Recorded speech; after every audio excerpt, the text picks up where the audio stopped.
Bonjour, bon après-midi, bonsoir, Balandine, Charles Civique. On est majeur de vous retrouver encore une fois aujourd'hui sur Décryptage politique. Alors, on va parler un peu de Moutamba en général. On va parler de Moutamba. Vous savez, la semaine dernière, le président avait annoncé qu'il était prêt, qu'il avait accepté de passer au dialogue inclusif. Bon, il n'avait pas finalement accepté. Il y a certains médias qui disent, oh non, finalement, il a accepté. Il n'avait jamais dit non au dialogue inclusif. Et les mêmes conditions qu'il avait posées l'an dernier, ce sont les mêmes conditions qu'il a posées encore une fois la semaine dernière. Donc, le président n'a pas changé de mots, il n'a pas changé de discours. C'est la même chose. Vous allez vous rappeler l'année passée quand il a parlé de ne pas s'asseoir sur une même table avec les personnes qui sont efféondées au Rwanda. Donc, c'est la même chose. Il a dit qu'il ne peut pas s'asseoir sur une table avec les personnes euh, qui ont accepté, qui ont versé le sang congolais aussi. Une des choses qu'il a changé dans son discours, c'est ne pas accepter la médiation sous la CENCO et les CC, parce que ce sont les personnes qui travaillent pour les intérêts rwandais. À part ça, il a aussi dit que la justice doit faire son travail, c'est-à-dire toutes les personnes qui ont des casiers judiciaires ne devraient pas se présenter. Là, vous voyez déjà Joseph Kabila, Martha Tampogno, donc eux qui ont déjà été purgés des peines. Il y a l'autre Kabila, la peine de mort, et Martha Tampogno, 10 ans de prison. Alors, ces personnes, normalement, ne devaient pas s'asseoir sur une même table avec lui. Et aussi, toutes ces personnes qui devaient s'asseoir sur une même table avec lui devaient reconnaître son éligibilité au suffrage universel, donc le reconnaître comme étant d'abord le président. Donc, il veut avoir ce dialogue entre ses mains, c'est-à-dire qu'il veut être le commanditaire de ce dialogue. Il veut que ça se passe selon ses principes, selon son vouloir, pas qu'on puisse l'imposer des choses. Voilà pourquoi d'ailleurs il a voulu que ça se passe en RDC, pas en dehors du pays. Alors, Constant Moutamba, l'homme politique, l'homme que nous aimons tous, hein, moi-même je l'aime personnellement, il a été exprimé de la cellule là où il a été, il a dit des choses que je vais vous passer, puis je vais vous passer une vidéo de Félix Tshisekedi, et puis je vais vous lire aussi Martin Fayoulou qui a rencontré le président de la République. Je vais aussi vous passer ça. Mais avant cela, je tiens d'abord à dire ceci, c'est une information que je vous passe en vrac. L'Afrique du Sud a retiré ses 700 soldats de la MONUSCO, de la mission de paix et de l'ONU, MONUSCO en sigle, en RDC, pour soi-disant raisons budgétaires. Alors, selon le gouvernement sud-africain, les finances pour les militaires sont au trop bas. On parle même que les finances étaient à un niveau vraiment qui était tellement bas pour un pays. On parle même de catastrophe financière pour un pays tel que l'Afrique du Sud. Voilà pourquoi ils se devraient de retirer leurs troupes, parce que même si l'Afrique du Sud a envoyé ses troupes pour défendre la mission onusienne, c'est toujours l'Afrique du Sud qui allait payer ces gens-là, ses propres soldats. Il y avait, vous allez vous rappeler, les soldats sud-africains qui étaient allaient se payer avant qu'ils puissent retourner chez eux. Ils disaient qu'il manquait des fois de nourriture, ils avaient des manques en armement, ils n'étaient pas très bien en équipés, chose grave. Des fois, il manquait de la nourriture, ils étaient enfermés, donc ça constituait une faiblesse pour une armée qui se retrouvent en guerre. Alors, l'Afrique du Sud a décidé de retirer toutes ses troupes, tous ses soldats, ces 700 soldats de la MONUSCO, de la mission euh, de paix en RDC.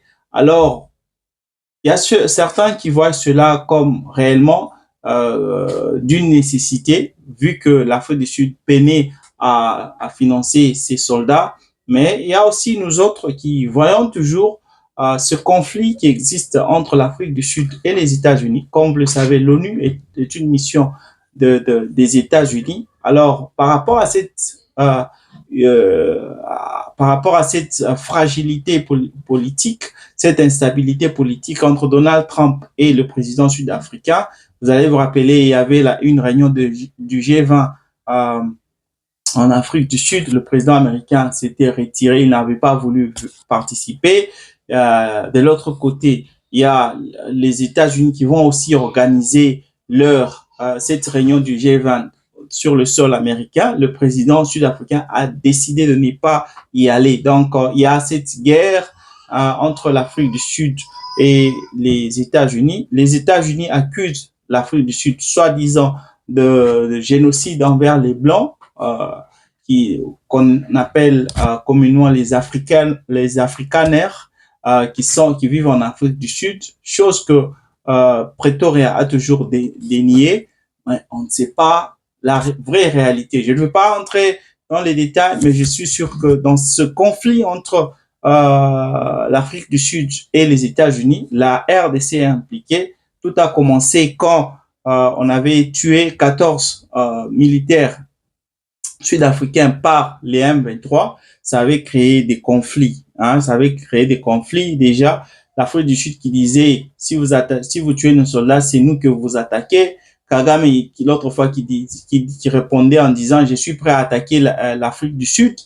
Donc, de l'autre part, le Rwanda, le ministre israélien qui soutient le Rwanda avait dit à Kagame, ne t'inquiète pas, si tu as besoin d'attaquer l'Afrique du Sud, nous, on est prêt à t'équiper. Et comme Israël et les États-Unis sont des alliés, quand vous attaquez Israël, quand vous attaquez un pays qui est allié à Israël, c'est comme si vous attaquez les États-Unis. C'est de là qu'étaient partis tous les problèmes que nous avons jusqu'à aujourd'hui. Donald Trump a commencé à créer des raisons, soi-disant, pour ternir l'image de l'Afrique du Sud à la face du monde. Alors, je ne veux pas parler de ça, je ne veux pas entrer trop en détail, mais c'est l'information que je tenais à vous passer. Donc, l'Afrique du Sud retire 700 de ses soldats de la MONUSCO et le retrait sera complet d'ici 2026. Donc, fin 2026, le retrait sera total. Donc, il n'y aura plus un seul soldat sud-africain dans la MONUSCO. Alors, j'espère qu'on est clair. Alors, je passe sans plus tarder. Je lis pour vous Mutamba, Constant Mutamba, de quoi il a été question. Constant Mutamba, il cesse de parler de lui. Je vais essayer de lire pour vous ce qu'il a dit lui-même. Alors, il a dit au peuple congolais, peuple d'Afrique, de ma détention où je me trouve, je vous réitère mes salutations fraternelles et mes vœux les meilleurs pour l'année 2026 qui commence 154 jours déjà depuis que je suis privé de ma liberté pour avoir dit non au système mafieux et à l'agression rwandaise dont notre pays, la RDC, est victime. Je ne vous remercierai jamais assez pour vos nombreux soutiens constants et permanents, malgré les intimidations, menaces, achats de conscience, manipulation dont vous êtes souvent l'objet, frère et fier chandelle à cette icône mondiale du reggae et grand panafricain, Tiken Jah Fakoly, qui nous a tous agréablement surpris par son chef-d'œuvre Mutamba, tu nous rappelles Lumumba. Vous allez vous rappeler de cette chanson. Donc, de là où il est, il a suivi ça. Donc, je vous avais dit qu'il n'est pas dans une prison comme tous les autres. Il est dans une résidence surveillée. Je vous avais dit depuis l'arrestation de Mutamba, qu'il n'était pas à Makala, il était bel et bien dans une euh, résidence surveillée. Je vous avais passé ça en exclusivité. Je vous avais même donné l'adresse. Hein? Donc, je ne mens pas. Comment il peut connaître même la chanson Mutamba? Tu nous rappelles Lumumba, cette chanson-là, il la connaît.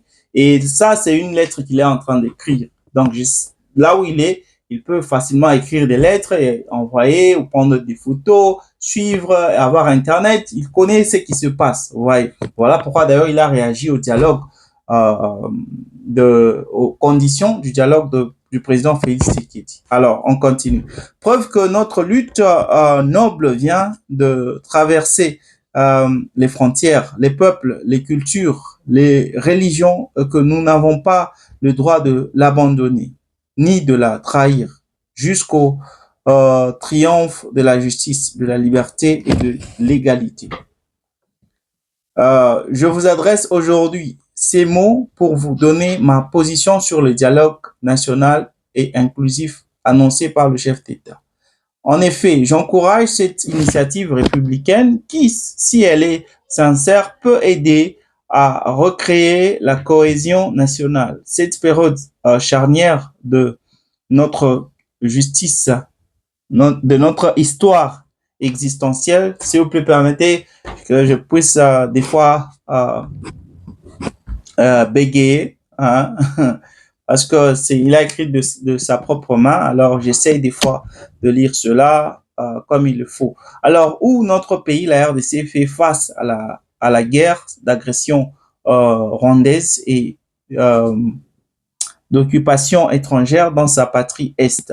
Cependant, en attendant la publication de la feuille de route, de la liste de médiateurs et du format du dit dialogue, l'opposition républicaine congolaise, dont je suis le chef de file, pose les préalables suivants.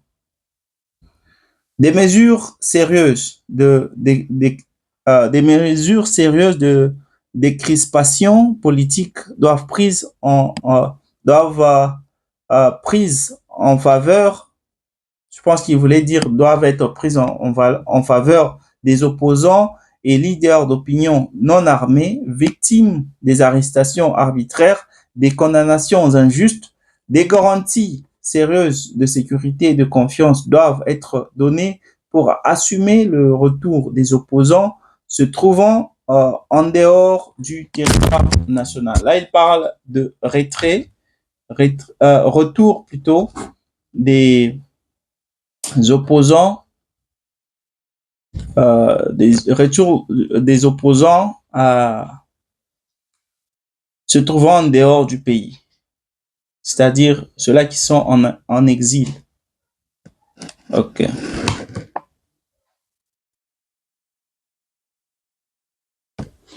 Des garanties sérieuses de sécurité et de confiance doivent être données pour assurer le retour des opposants se trouvant en dehors du territoire national. Des garanties de sincérité, de bonne foi doivent être édictées. Ok.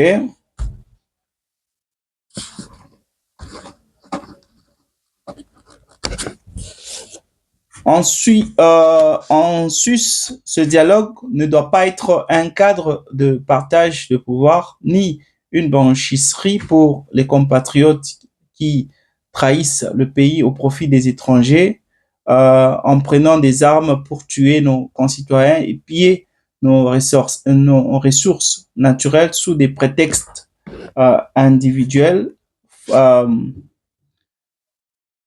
et tribal et ethnique.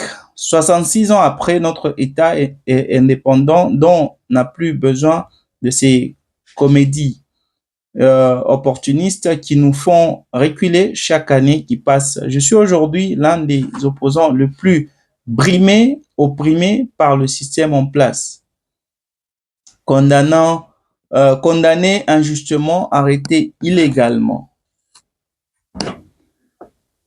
Privé de mes droits civils et politiques, humilié, sali torturé moralement et physiquement.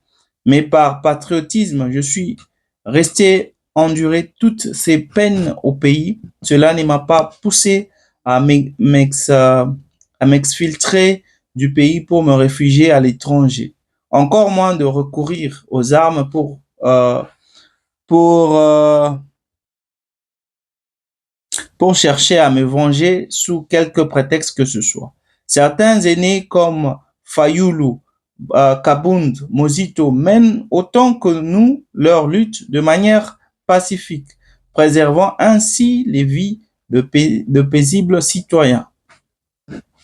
J'invite les peuples congolais et africains à proscrire la guerre comme un raccourci frauduleur et moyen facile, rapide d'accession au pouvoir, car seule la paix et la sensibilité peuvent constituer des gages sérieux pour le développement durable de notre État à d'autres États civilisés du monde. Lorsque la lutte atteint sa dimension mystique, la résistance devient spirituelle. La patrie ou la mort, nous vaincrons. Signé Constant Mutamba. Alors, je vais rapidement vous lire aussi ce qu'a été, parce que je voulais annoncer en début de l'émission, le président de la République a rencontré le président, l'opposant Martin Fayulu. C'était sous l'initiative des organisateurs du National Prayer Breakfast. Ils ont voulu assez que Martin Fayulu soit là pour rencontrer secrètement l'opposant Fayulu. Alors, Fayulu a saisi cette opportunité pour rappeler ce qu'il considère comme une condition essentielle à tout processus de dialogue crédible, c'est-à-dire l'implication centrale de la SENCO et de l'Église du Congo, l'Église du Christ au Congo, l'ECC. Pour le leader de l'ECD, ces deux institutions religieuses disposent encore de la légitimité morale et de la confiance populaire nécessaire pour jouer un rôle d'arbitre dans un éventuel processus de réconciliation nationale. Martin Fayulu a également plaidé pour une inclusivité maximale, estimant que toutes les composantes politiques et sociales du pays doivent être représentées autour de la table sans exclusion afin d'éviter que le dialogue ne soit perçu comme un arrangement politique limité à quelques acteurs. Je reprends cette partie. Il a également plaidé pour une inclusivité maximale, estimant que toutes les composantes politiques sociales du pays doivent être représentées autour de la table sans exclusion afin d'éviter que le dialogue ne soit perçu comme un arrangement politique limité à quelques acteurs.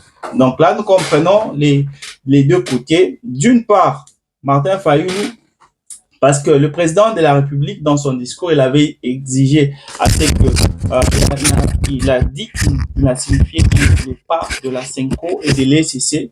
Vous allez comprendre. Au début, l'année passée, le président avait accepté de travailler avec la SENCO et l'ECC comme médiatrice de ce dialogue inclusif. Mais après, ce que nous tous nous connaissons, quand des abbés arrivent à dire le Rwanda lui-même, il reconnaît collaborer avec les M23, mais un abbé de la SENCO arrive et vous dit que non, il pense que c'est l'intelligence artificielle, parce que lui, il ne connaît pas ça, il n'a jamais entendu parler de ça. Donc, il cherche par tous les moyens à protéger ou à défendre le Rwanda. Alors, la SENCO, c'est un instrument de Kagame, un instrument de Joseph Kabila. Alors, la SENCO ne peut pas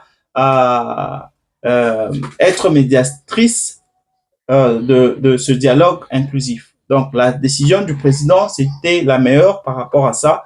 Donc, la SENCO ne peut pas être là, l'ECC ne peut pas être là. Et Martin Fayulu, lui, réclame à ce que la SENCO soit là. Il y a déjà des points qui ne concordent pas là-dessus. Un autre point que Fayulu a déclaré, le président n'a pas voulu s'asseoir sur une même table avec les personnes qui ont versé le sang congolais. Il n'a pas voulu assez que les personnes qui ont des casiers judiciaires, des casiers judiciaires que ces personnes-là puissent s'asseoir sur une même table. C'est-à-dire, il veut que la justice puisse faire son boulot. Les personnes qui ont été condamnées ne peuvent pas être là, ils ne peuvent pas participer à ce dialogue. Mais ce n'est pas quelque chose que Fayulu veut. Fayulu veut que tout le monde soit là, même les Joseph Kabila, même ceux-là qui sont en exil, les Moïse Katumbi, il veut que tout le monde soit là sans exclusivité pour permettre que ce dialogue soit un dialogue qui va vraiment traiter des causes profondes de la guerre pour que tout le monde puisse se retrouver. Alors là, c'est aussi une autre discorde par rapport à ce dialogue inclusif. Vous comprenez? Alors, je retourne à Mutamba. Mutamba, lui, j'ai été étonné d'abord dans sa lettre. Pourquoi j'ai été étonné? Parce que Mutamba n'a jamais été un opposant. Mutamba, c'est quelqu'un qui travaillait pour Joseph Kabila. Après Joseph Kabila, Mutamba ne travaillait pas, il n'était pas dans le gouvernement. Il était ministre, il a été nommé ministre de la Justice dans le temps de Félix Tshisekedi. Félix Tshisekedi, c'est lui qui l'a appelé pour joindre son gouvernement. Donc, il travaillait pour Félix Tshisekedi et il n'avait jamais été opposant quand il travaillait pour Félix Tshisekedi. Alors, juste parce qu'il a été arrêté, il décide de joindre l'opposition. Il est devenu l'opposant. Il a dit dans sa lettre, lui qui est le chef de l'opposition.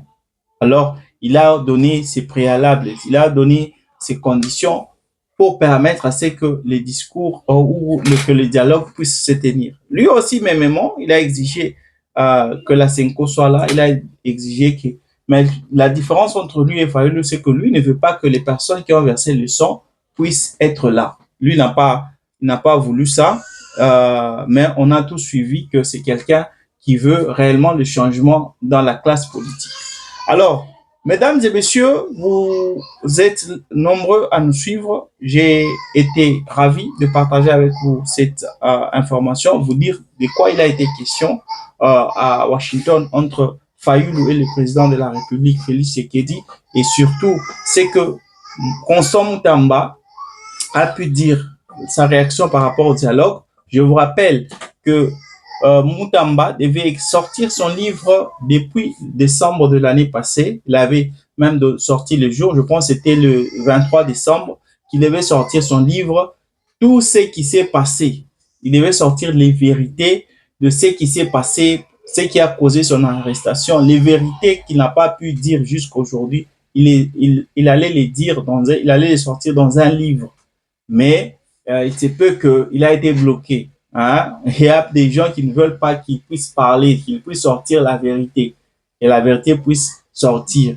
Parce qu'il y a des têtes qui vont tomber, il y a des personnes qui vont être citées. Alors, de là où il est, je ne sais pas si on lui a dit de se taire ou si on l'a menacé, on ne sait pas.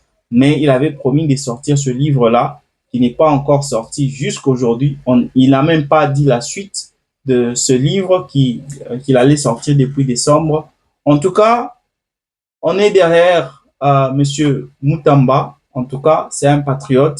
C'est quelqu'un qui s'est battu pour changer le système, pour changer ce système-là, cette classe politique qui ne cherche qu'à s'enrichir au détriment du quotidien des Congolais. En tout cas, Mutamba, force à toi de là où tu es. En tout cas, nous sommes derrière toi. Nous croyons et espérons qu'un jour, tu seras le Mandela de la RDC, celui que nous attendons tous, qu'il soit libéré pour libérer le Congo, pour libérer les Congolais de cette vie médiocre que nous menons. Mesdames et messieurs, c'était Décryptage politique avec votre frère Francis. Je vous retrouve demain avec la même force, la même énergie. Bye.